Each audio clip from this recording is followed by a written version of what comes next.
when you make a deal with the devil, it's an invitation. And he takes the invitation very seriously. He comes right in. One of the worst cases I've ever heard was from the Exodus of New York City back about 15 years ago. He was telling me, well, it would have been longer than that, maybe 20, 25. There was a woman, a young girl at Juilliard, a violinist, and she was about to graduate. She was brilliantly talented, but all of her friends were getting job offers and she had none. And her friends remember always hearing her say the words, "I would do anything to be famous." Well, guess who's listening? Your angel's listening, but also there's other things in the room. And it wasn't long after that she went to bed one night, had a dream.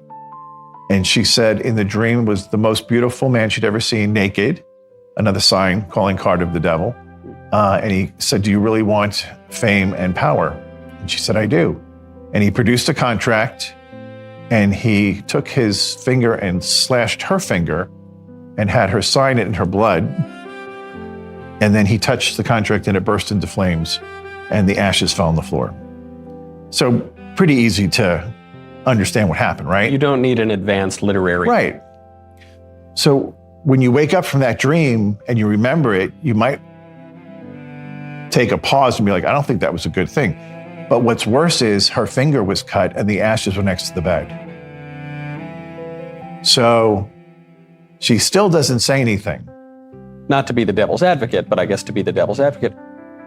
Could this girl just have been nuts, making it up, or just She could have been. She could have, yeah. But you have to hear the whole story. Okay.